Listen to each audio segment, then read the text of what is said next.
Okay, I guess we are live now. Let me just pull up my Facebook here, and I want to see how. Okay, so we have people coming in now. जी अस्सलाम वालेकुम, welcome to the stream. और जो लोग join कर रहे हैं kindly comment करते जाएं और बताते जाएं कि कहाँ से ज्वाइन कर रहे हैं। It's going to be very exciting and we don't want to waste a single minute. So it's so important that you actually start commenting right away so that we can then get started.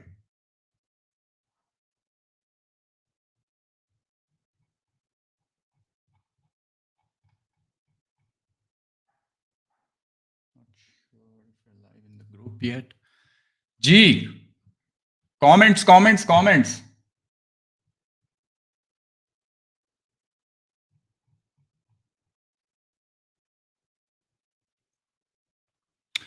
Mughis from Lahore, Fatiha is here, Ittisham from Samnabad, Lahore. Still wondering if you're live in the group. You are live. So it says you're live, but I can't see. Group में live हैं हम, Facebook group में। कोई बंदा Facebook group से join किया हो हमें तो काइंडली कमेंट कीजिए, फेसबुक ग्रुप से अगर किसी ने ज्वाइन किया।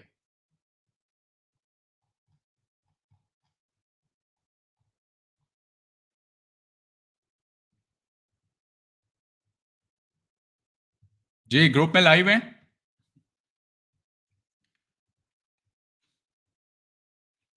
We have a lot of people from YouTube. I'm not sure if we are live in the group yet, which is weird because we should be live in the group.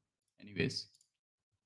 Okay, I'm hoping we are live in the group as well. We have 16 people, so let's just get started. We don't want to waste a lot of time because Mo gave us time out of his very busy and precious schedule. So it's so important that we just move on with it. And I get to introduce you guys to him. So if you guys are ready, I would like to welcome Mo on the screen. Mo is basically Forbes and Entrepreneur featured serial entrepreneur.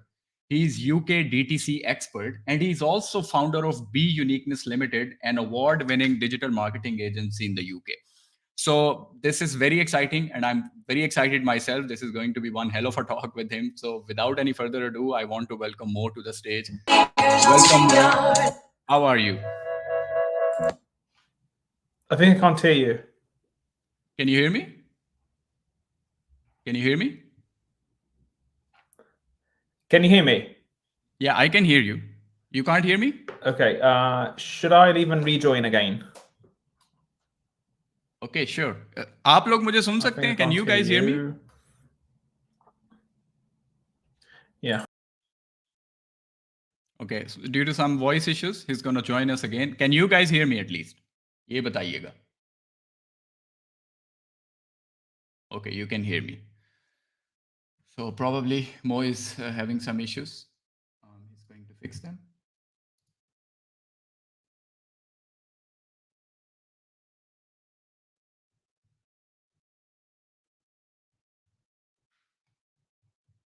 Sure, we aren't live in.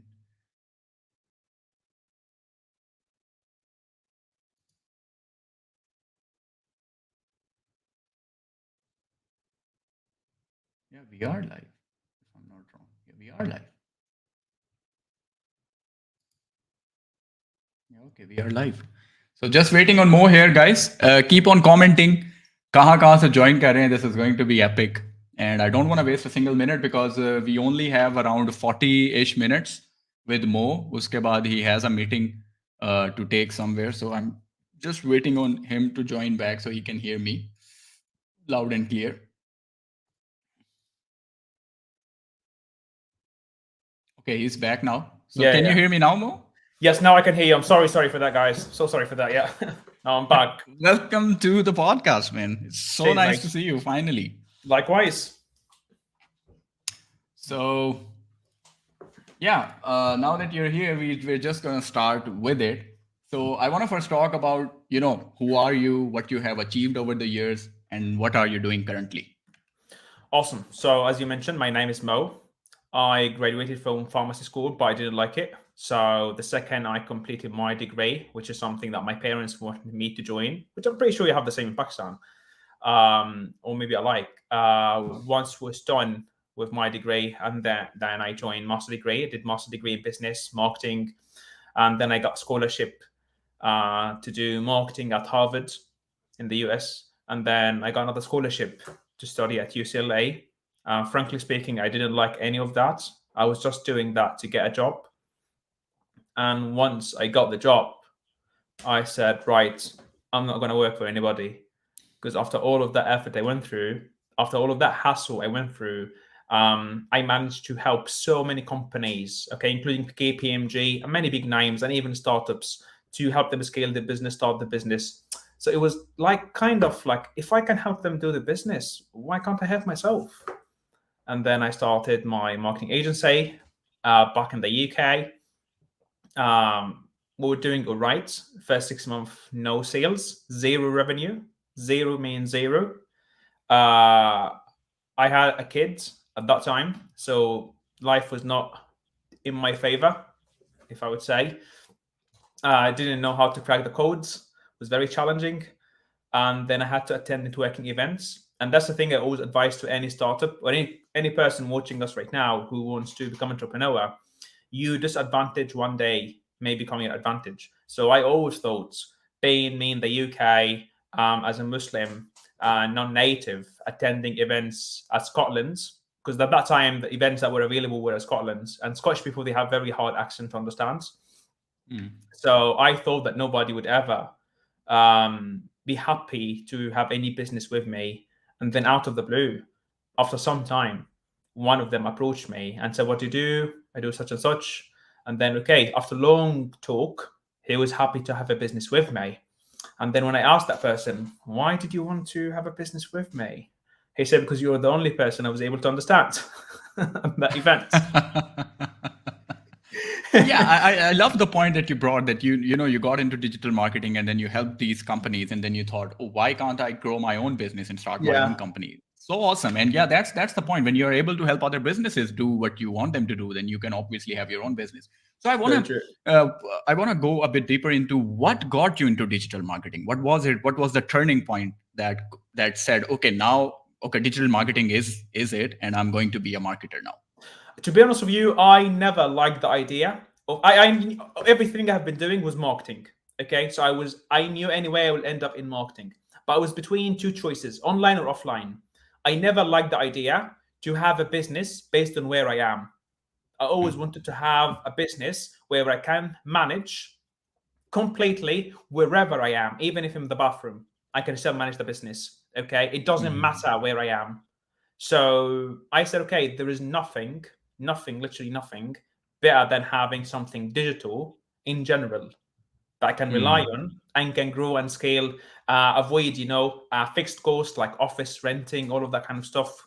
It will also give you flexibility when it comes to hiring team in the future, before COVID, all of that, to work wherever you want. And that's how you and I actually got met, remotely. Imagine if I wasn't doing anything online, we wouldn't have been, together. Yeah, and it's been one incredible relationship over the years, and I'm also blessed myself. Ever since I got into this online world, I've been able to meet people from the other side of the world, some amazing people, and I don't think I would have ever been able to meet them if I wasn't doing what I'm doing as well. So yeah, it's a great opportunity. So now that you have told us that how you got into digital marketing and you obviously started an agency, can you shed a bit of light on what are some of the biggest milestones that you have achieved over the year as a marketer that you're proud of, and even as an agency owner? First 10 points that we had when we decided to launch the Done For You, and I think you were one of us who joined us when we started that at the beginning, so thank you for that. When we started the Done For You, and we were able to build businesses for people from scratch. Okay, and accordingly, we got noticed and we got caught by Forbes and by Entrepreneur.com, and we got featured on Forbes. We got featured on Entrepreneur.com. People wanted to have me as a keynote speaker. I have spoken with Gary Vee, pretty sure everybody knows him, Tony Robinson, ClickFunnels 2CC Awards, Comma Club Awards.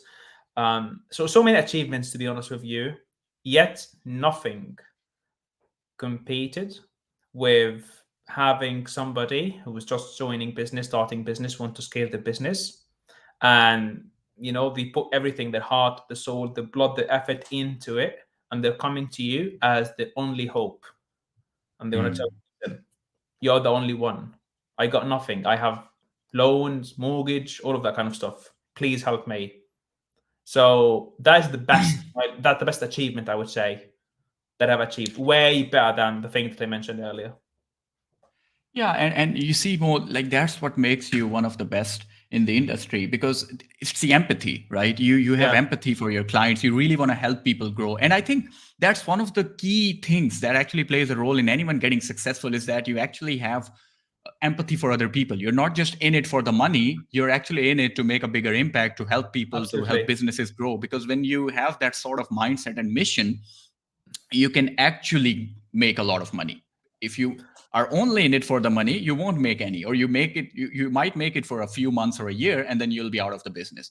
The only people who actually stay in it Longer. for the long term, I think they are Mhm. the ones who have a bigger mission and a bigger vision in their mind. So yeah, I Which love that. all, I think it all comes down to setting the right expectations, to be honest with you. Like, again, one of the things that makes you very successful copywriter, makes my agency very standing, is setting the right expectations. We all do the same thing, okay? But what we don't all do is setting the right expectation. Our customers in the digital industry, particularly when they approach us, they expect us, we will be able to do everything.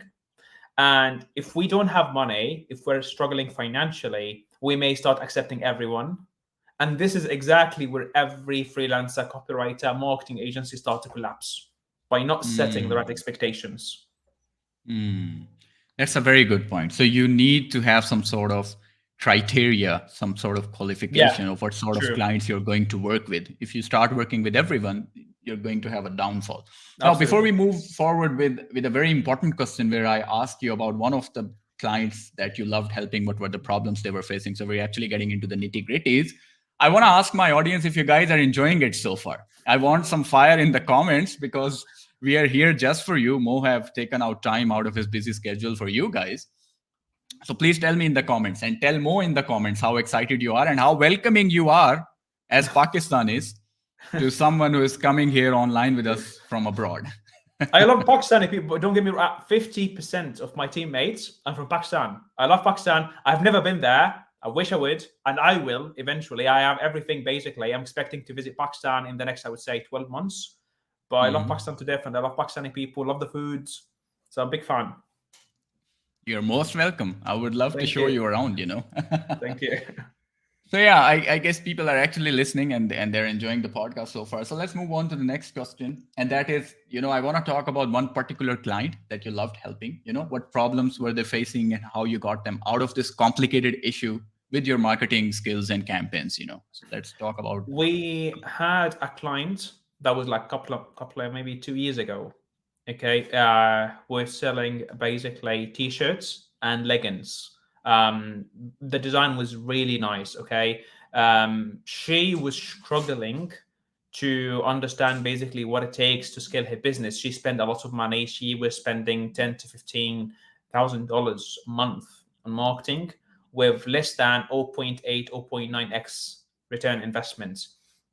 And it was really a massive, massive, massive, massive change when we said, okay, listen, first month, this is the KPI basically that you're going to achieve in the first month, second month, third month. Okay, fine. And then afterwards, this is when you're going to scale. So we started embedding UGCs, content marketing, SEO, social media, media buying, email marketing, SMS marketing, building funnels using ClickFunnels, one page ClickFunnels. Okay, each and everything, which is what we call omni-channel marketing. Because when it comes to marketing, you know what? It's similar to being a chef. Okay, and you decided that you're going to be responsible only for one element of the cuisine, and it doesn't work that way. If you decided to be a chef, you have to know how to do the whole cuisine, how to cook the whole cuisine.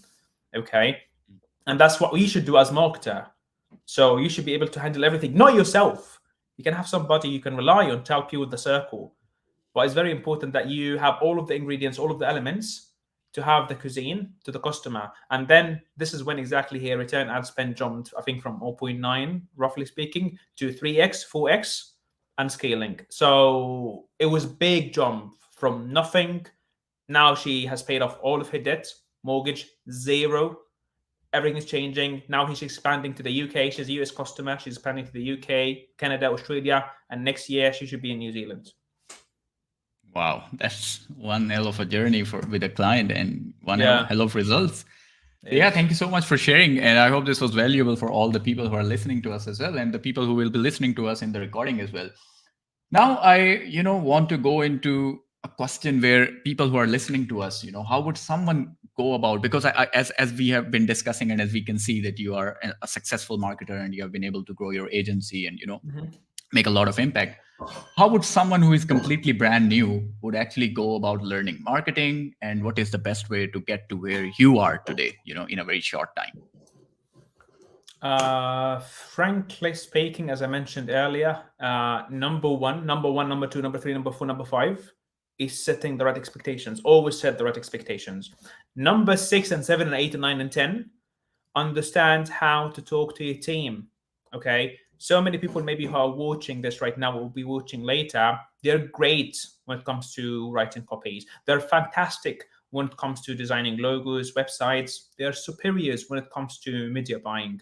Okay. But again, one hand can't clap alone. Okay. You need to have a team with you. And if you're not going to appreciate your team, you're not going to respect your team, you're not going to have the idea of scaling, you're not going to believe in that I need to have people to help me, you're not going to put faith into your team, that's when you will collapse. If I tell you go take courses, so many people take courses. Okay. Courses will never make you successful. Courses will help you understand what it takes to do whatever you need to do.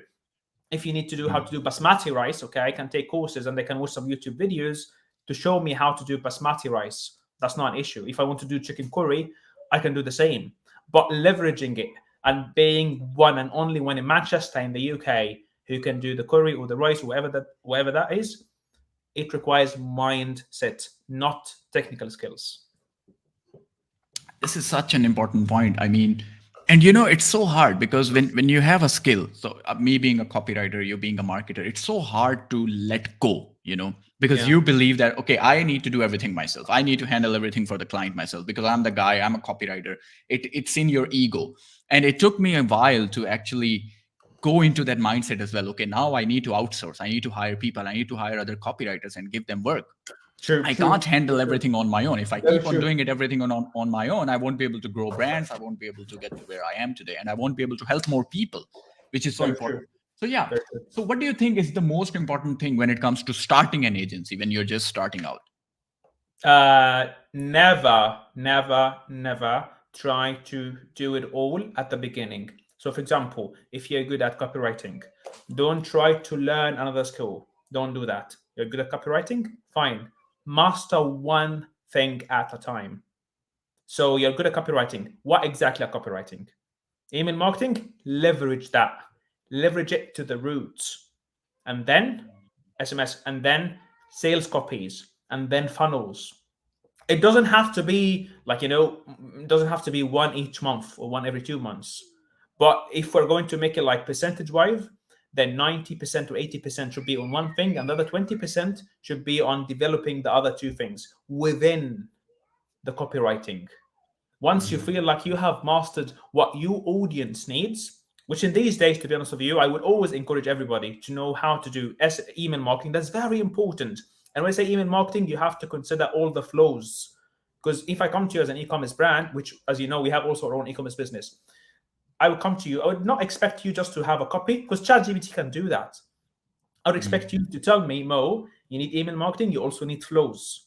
Okay. So you need this and that. So the strategy part, that's what will make you. ChatGPT never provides strategy. Never. Okay. You will provide me with strategy. So that's with email marketing. For example, sales copy. Okay, Mo, you need sales copy for your business. You need one landing page, one opt-in page, and one thank you page. That's what you need. Okay. You didn't talk price. You're talking value here. Okay. Yeah. At least if I would go with one of them based on my budget, I would know the second I'm happy to upgrade, it would be you. So I would say focus on one thing at a time. I mean, this is such an important point, and I actually talk about it with my students in my programs as well. That look, you guys need to learn how to give strategy to the client. When client is on a call, you need to tell him, okay, I'm going to design your funnel. I'm going to tell you what are the steps you need, what should be your lead magnet, what are the bonuses you need to add to your front end offer. You need to have upsells. By the time they're convinced that you're giving them a strategy and you know what you're doing, they don't care if you use GPT or PPT or Yeah. PPC to Yeah. create the copy. They're going to go Yeah. with you, Yeah. because in True. the back of their mind they're thinking, oh, if this guy knows the strategy, if this guy knows how my That's it. funnel should go, he should be the one writing Very as well, true. naturally, Very right? true. So I want to know, if you're trying to learn strategy, if you're trying to learn the flows in email marketing, or the in-depth tactical stuff, as a beginner, I think it's very difficult, because in the courses, very few of them, they actually give you these sort of strategical and tactical steps. They just give you the theory, maybe some practical steps, and unless you get to work with different clients, it's very hard to learn all these things. So True. what is one of the best resources, or what is one of the practices that someone should do so they will be able to get better at strategy stuff, so that Fail. GPT cannot replace them? Failed. So number one, you need to fail. Okay, you need to understand that it's okay to fail. I understand that when you start your journey at the beginning, the first three, four, five customers will hate you, would wish that they never knew you, which is fine. So you have to be very forgiving with that. Okay, because you don't know, like, you know what it takes. You understand it. You have the skill. Fine. Now you're in the driver's seat. Drive. You will have some accidents at the beginning, so be Mm, very all right with that. But learn. Okay, so mm, why did that customer get annoyed? Sometimes it's the customer issue, by the way. Like, sometimes we will all see those clients where they are very, very, very painful. They don't know what they need. They don't know what they anything. Okay, and those are the people basically who will be happy to have business with you at the beginning. Why? Because they want to pay less, and when you don't have reputation at the beginning, you will need to charge less. Okay, for your value, mm, just to get reviews, just to get testimonials, just to get all of that. Okay, mm, once you start acquiring all of those testimonials, all of those verifications, new customers will not worry if you use ChatGPT or otherwise, because they will say, even if he does use ChatGPT, it's mm, impossible for all of those people to like his work. Okay, so mm. don't worry too much about that. As you mentioned earlier, Kamal, try to make sure that you provide strategy, because that's something ChatGPT will never do, and you will never be replaced by AI if that's where we're going to. Yeah, so someone is asking, it's Uzma. She says, but sir, our failure will hurt our clients' businesses too, won't it? It She's will. worried about the clients. No, that's what I'm saying. It will happen. It will hurt. It will, but let me tell you something, Uzma. Um, when you start a business, you need to put your emotions aside. Okay, because you're not doing this intentionally. Okay, you're not happy with that. You're not enjoying your bath. You're not enjoying your bath. You're not enjoying your summer holiday, and you're not worried about your customers' results. Okay, it's just Mhm. that you don't know. Okay. Sometimes, when I say sometimes, actually, I mean a lot of the times, customers are not very detailed about their brief. So they tell you, I need Mm, to have somebody who can do for me a sales copy. And as somebody like you who don't know what to do, you will say, yes, I know how to do sales copy. And then later on, you start realizing that this customer has so many things beyond sales copy. So when I say experience, I did not really mean experience that you would know how to do it better. No, I also meant that you will know what to ask with every new customer before they join you.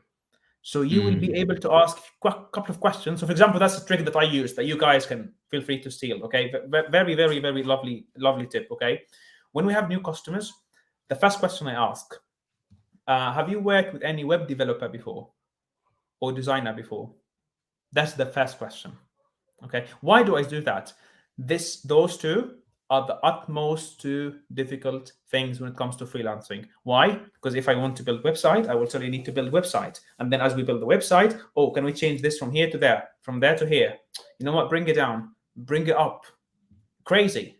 Okay, so if they said yes, I have done that, I do all of that kind of stuff, then we go to the second question, okay, which is tell me exactly what you need and please list all of the references. There's a second point.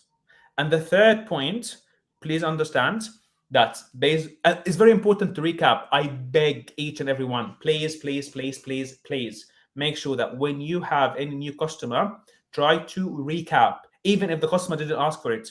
So, sir or madam, you're asking me to do 1, 2, 3, 4, 5 within that time frame, attaching all the videos and all the references that they mentioned. Yes or no? Yes? Okay, good. Then this is what I'm going to do, and this is what I'm charging you accordingly. But please bear in mind, for anything outside that, additional charge will occur, and be transparent on your additional charge.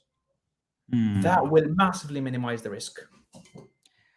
I mean, these are such great points, and I was taking notes myself. You know, rephrasing is something that one of the big brands, one of the biggest brands in the world, do as well. Their customer support is trained to do that. They, by the end of it, sometimes it's annoying when Meta calls and they're like, "Okay, I'm going to tell you what we have helped you with today. Number one, number two, number n."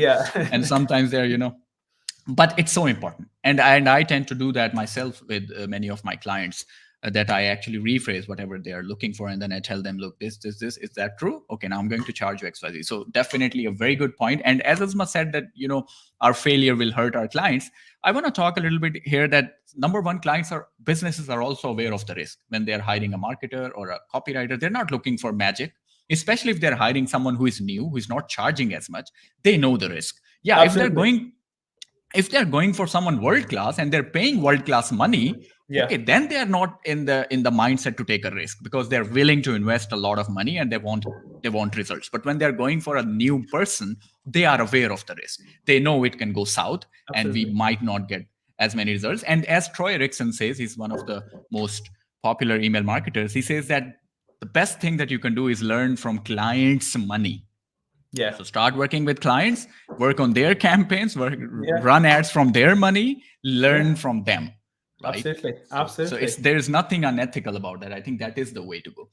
So yeah, now that we have talked a lot about marketing, and as a marketer, you obviously come across a lot of copy as well. And I have been working with you for a long time as a copywriter as well. So you have, and I know you have absolutely great understanding of copywriting as well. So as a marketer, can you shed light on the aspect that what is the role, or how much role does copywriting actually play in marketing? And does it really move the needle? Is copy really important to get sales and get revenues?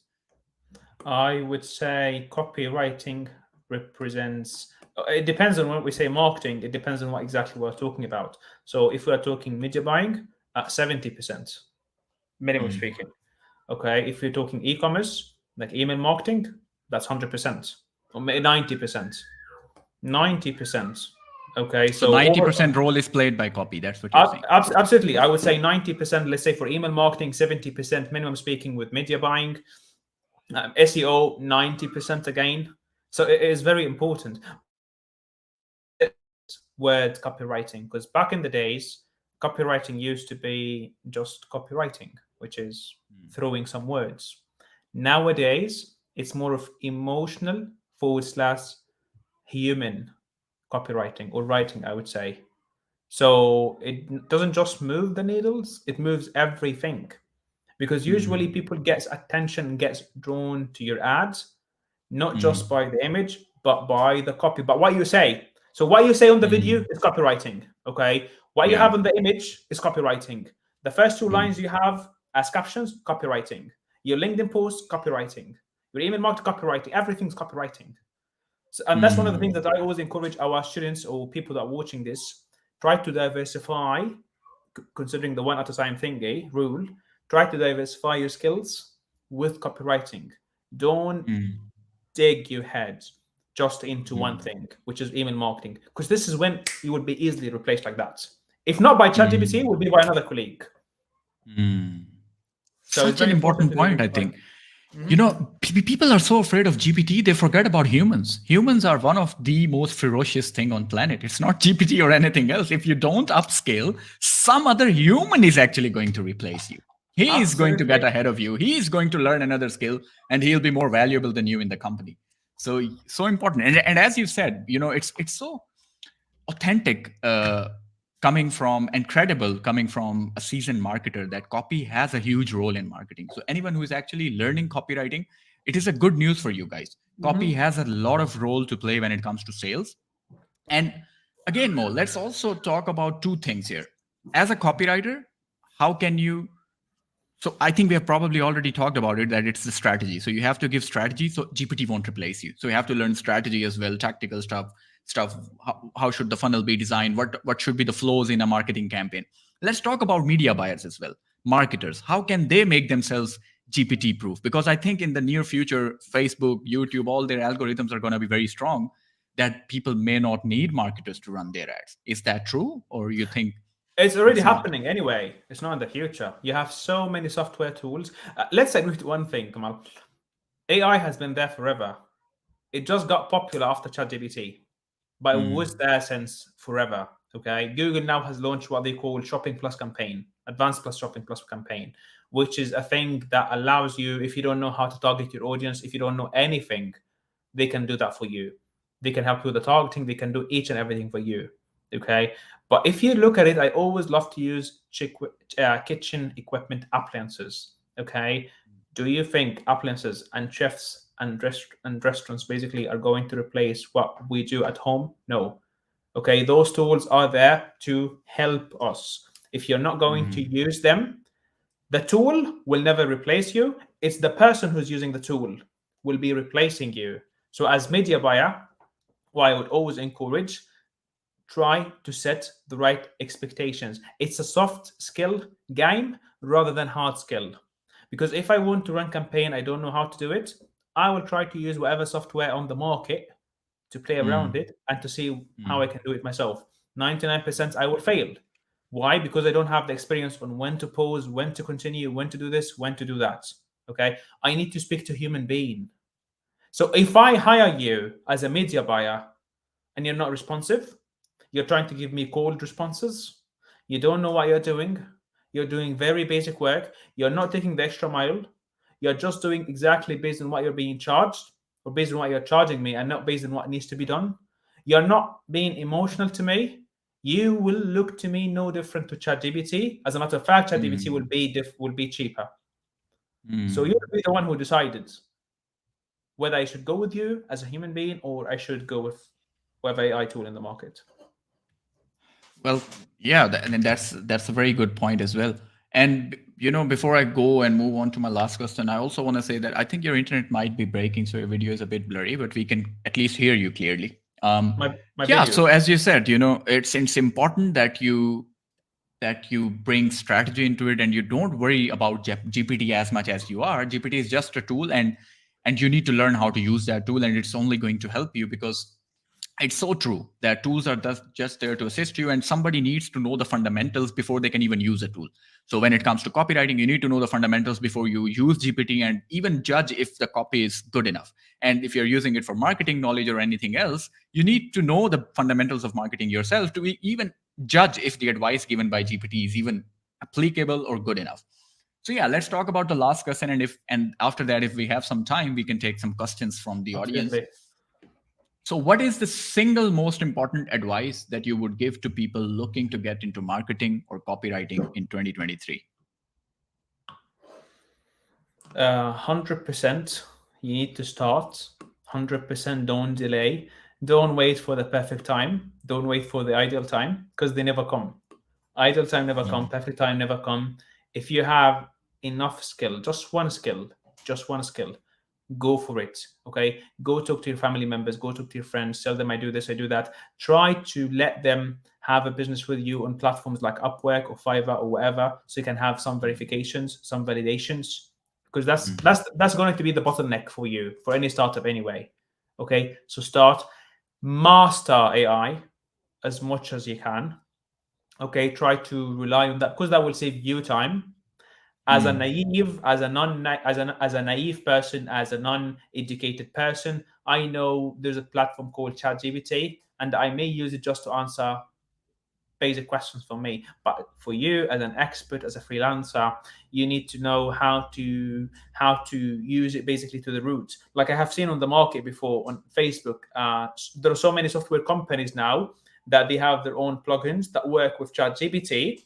So, for example, ChatGPT doesn't have the access to check any links, if you know that.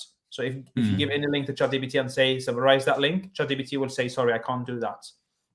Okay. There are so many software programs now allow you to do that. So they tell you use this plugin with ChatGPT and it will do that for you.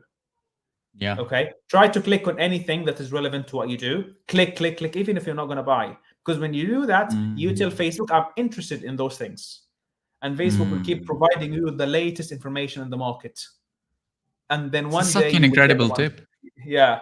Such an incredible tip. I hope you guys are taking notes because, as I expected, Mo is actually spilling nuggets of gold here live with us. And, again, as he said, and I 100% back it, just start. That's the thing. Just start. You can't keep on waiting before you get good enough or perfect or whatever just get started. If you start today, perhaps 2 years from now you will be in a completely different place. If you keep on waiting for 2 years, you will be where you are right now, even after 2 years. So let's take a question from Irfan, and if you guys want to ask some questions, I think we have 3 4 5 minutes Yeah. of questions right now. So let's take the question of Irfan here. He says, how to become good at copywriting fast? Is there any shortcuts to writing compelling copy? How to become good copywriter fast? No, I would slash word fast. Don't rush it. Because if you try to rush it, you would sink eventually, and you will not give yourself the time to learn. Okay, so how to become good copywriter? And if I will end the question here, I'll say start today. Start today, practice all the information that you have, practice with the clients. Okay, and never, never, never price yourself cheap. Don't do that, because if you do that, that will make the customer skeptical to use your service. Don't be expensive as well. Try to be in the middle. Okay, if people charge, let's say, per word $0.05 or $0.06 or even 0.10 cents, okay, try to use something in between. Okay, try to write some copies so you can display or demonstrate as case studies. Okay, and that's it. That's regarding how to become a good copywriter. Is there any shortcuts to writing compelling copy? The thing is, this is a very subjective question, because what might be compelling to me might not be compelling to Kamal. Okay, might not be compelling to you. So the only person who decides what's compelling and what's not is the customer. And if you would ask me what is the best way to decide what is compelling copy and what's not, is sales. If the customer's making sales, then it's working. So a lot of times we have very bad copies and they work. They make sales. So if they make sales, that's good. And if the customer is happy, that's even more important. So the customer should be the benchmark. Yeah, I think that's a very good answer. And I think the market should be the benchmark as well. How market responds to what you're writing. Exactly. True. So here is another question. We can't see the name of this person. What is the role of formal education in service-based startups such as copywriting or digital marketing agencies? Does it really make us stand out at the beginning at least? So formal education, degrees. Degrees in service-based startup is nothing. Okay, nothing. It will never help you. I have 2 master degrees, one in business, one in marketing. I went to Harvard, as I mentioned earlier. I went to UCLA. That's apart from the self-learning ones like LinkedIn, Google, all of that kind of stuff. Nothing is better than having, I would say, a course, for example, like with Kamal, and I'm not promoting his service, but I know him in person, okay, and I know how good he is. So if I would pay that guy money, I would expect that you tell me best practice tips. The tips that you will get from his mouth will help you in your business. The issue with my degrees, and that's the only issue that I have, mainly with bachelor degrees, that they have one size fits all approach. Irrespective to what you want to become, irrespective to who you are, irrespective to anything. That's the curriculum, that's the exam, that's how we do things. That's not tailored to you. Whereas people like Kamal or any educational platform, basically, okay, that provides you with best practice tips, they are designing things based on what will warm your pocket with money. And that's what you care about. And no, clients will never hire you based on, that's for the second part of the question, clients will never hire you based on your certificates. Yeah, and so true. Being myself in the industry for 5 years as a copywriter, and even marketing services I sometimes provide to clients as well, they never ask you for a degree, and it doesn't really matter. I have a mechanical engineering degree from one of the prestigious universities in my country, and it doesn't even matter because you just need to be good at what you are actually offering to them. True. My question: what would you recommend for us to get client? How do you get clients? I can't see that question. What would you? Yeah, my question. Yeah. What would you recommend for us to get clients? How do you get clients? Paid, earned, owned media. Write it down, please. Paid, earned, owned media. Those are the only three approaches, basically, three ways that you can get money. So, paid media, if you have money, don't waste it. Go run some ads. But obviously, if somebody can help you, that would be even better. Okay, that will help you get customers faster. Owned media is leveraging what you have, like what we're doing right now. Kamal didn't pay me, I didn't pay him. Okay, we know each other. He owns the platform and he invited me. He said, Mo, can we do this? Can we do that? And we have been chatting about that for so long, but we didn't have time. So, and we made it. Okay, so that's a good way of promoting a business in general, okay, by providing a value to you. And that's what you need to do as well. You need to have what you know by providing by providing value to your potential customers.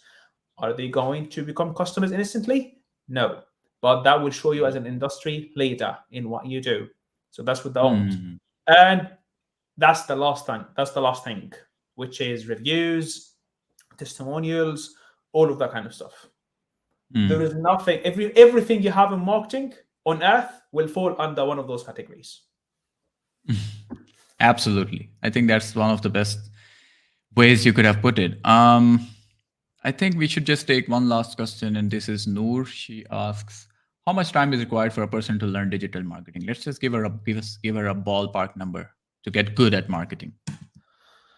For a person to learn digital marketing, well, again, you will never be able to. It depends on what you want to do, Noor. Like, if you want to become a freelancer, then you have to specialize what exactly you want to do, because you can't make it all.